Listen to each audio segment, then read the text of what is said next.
So we start from sixth position. So the floor is yours, guys. Toby first. So for sixth place, the season last year was very competitive. We saw a lot of movement for different teams, new positions for most teams. I mean, one team that didn't change was Arsenal. We were second again for the third year in a row.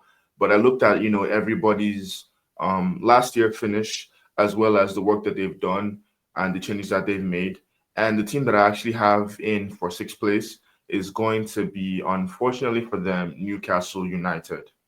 The reason why I go for Newcastle United, I think that would be still a good finish for them.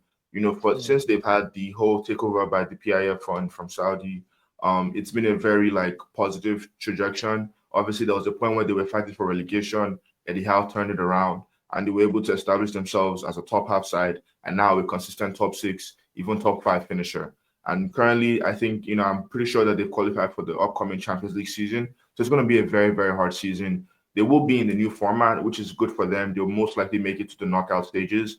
But I find with everything going on with Isak, and I personally think Isak's not going to leave. I predicted he was going to stay, and I think he's going to stay for at least for one more year. And because of that whole situation going on, they're going to try and bring in new players and figure out the future.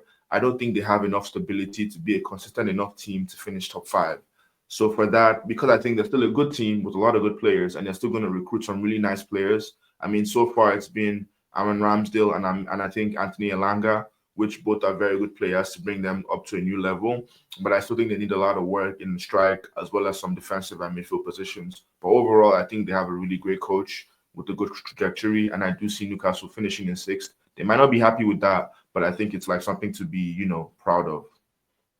Yeah, I think that was very kind of Toby, to be honest, because I think most people might even predict Newcastle just finishing in the top half of the table and probably not being in those competitive places. But I think Toby has brought a lot of perspective now to mind and reminded a lot of people that look, Eddie Howe is a top coach.